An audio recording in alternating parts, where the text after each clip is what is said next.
pharmacists can have a very profound impact on preventing substance misuse and then finally addiction. Patients sometimes don't understand. They think that because a doctor prescribes a medication and the pharmacist dispenses it, that it must be something that's safe. Well, it's safe when taken by that patient exactly the way it's supposed to be taken. But the medications that pharmacists dispense can be deadly when taken by a person who is not used to taking them. And patients typically don't understand that. So the reinforcing, and frankly, we physicians don't do a good job of making sure they understand that. So the touch point of the pharmacist gives another touch point to educate the patient that medications should be taken just as prescribed. If they're not going to be fully taken, when they're done taking it, they need to be disposed of in a safe manner, and they need to be secured. Just leaving medications in the drug cabinet, I can't tell you the number of times that I've had people come in and say, I thought I had these leftover pills. Turns out they'd been replaced by aspirin. And people don't know who's done that. They don't know if it was their child. They don't know if it was their brother or their neighbor or a workman that came into the house. But making sure that patients take those medications as prescribed, and then what do they do with them while they're taking them, right? Keeping them secured and locked up and disposing of them when they're done. The pharmacist right there at the front line has another opportunity to make that case for the patient. So important. There are several prevention efforts that we can engage in that can make a difference in decreasing the amount of misuse and then finally addiction that we have in our communities, as well as just in our families. So the first thing to know is that people misuse what's available. So youth will often begin misusing, recreationally using alcohol because it's easily available. In the United States, what's easily available are pills, prescribed pills of many kinds, not just opioids, which people understand, but sedatives, sleeping pills, muscle relaxers, a wide range of medications. If they're available, that's what people begin to misuse. So ensuring that if there are medications that are no longer needed, that they're disposed of in a safe way and out of the home is a really vital prevention effort.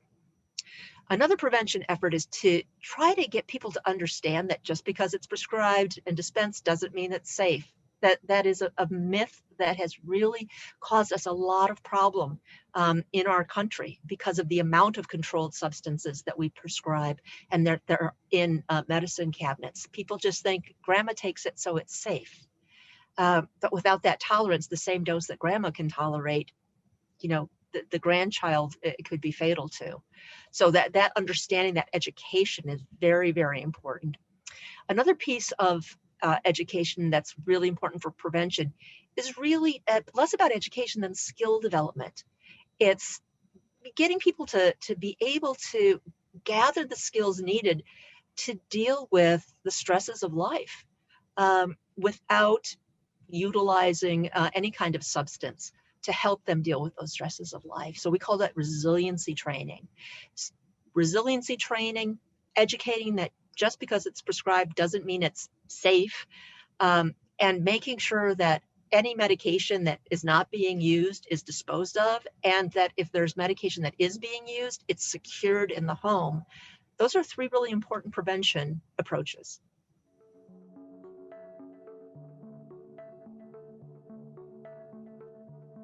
One of the risks that doesn't get talked about enough is the risk of people committing suicide or attempting suicide that's related to their drug use and misuse of drugs.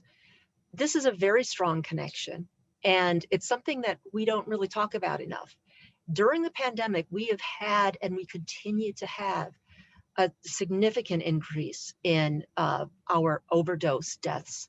But we are also having an increase in our suicide rates and attempted suicide rates. What tends to be misused in this country, what we have in our medicine cabinets, are things that are sort of depressing to the brain. Opioids depress the brain. Muscle relaxants depress the brain. Sleeping pills depress the brain.